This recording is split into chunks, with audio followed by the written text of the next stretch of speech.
माननीय विधायक श्री सिद्धांत महापात्र। धन्यवाद बाचस्पति महोदय। आपण माध्यम रे माननीय मंत्री को मोर प्रश्न रहिबो जे जेमति कि मंत्री कहिले जे फिजिकल प्रेजेंस एवं एफएमएस जरिया रे ऑनलाइन जेतो ट्रांजैक्शन होची सेति पई हमरो ट्रेजरी रो दरकार होई किंतु जो जगह रे ऑलरेडी प्रस्तावित हेची बा जहार अनुदान राशि दिया जाइछि करिबा पई से जगह रे एमती केते गुडक आम राज्य रे रहिछि सब ट्रेजरी निर्माण होवा पई प्रस्तावित रहिछि एवं अर्थ भी तापई अनुदान भी दिया जाइछि से जगह रे को जगह रे से गुडिक बंद करिवे तार किछि परिसंख्यान अछि कि मंत्री पाखरे एवं सेही परिप्रेक्षी रे रणपुर रे एवं गंजाम जिल्ला रे भी एभली किछि सब ट्रेजरी रहिछि जो गुडिक रे अनुमति भी दिया जाइथिला एवं अनुदान राशि भी दिया जाइथिला तो से गुडिक खोलिबे ना से गुडिक भी एई जो उत्तर रखिले जे आउ खोलिबार दरकार नाही से भितरे ए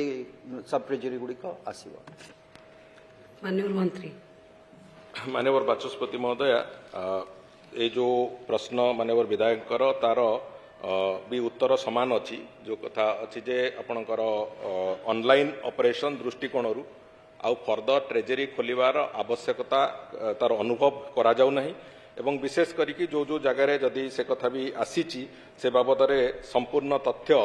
एबे मो पाखरे उपलब्ध नहीं तेणुकर जदि नुआ खोलिबा कथा जदि सरकारंकर विचाराधीन अच्छी से बाबद रे निश्चित भाव में आमे माननीय विधायक को व्यक्तिगत भाव से उत्तर देदु।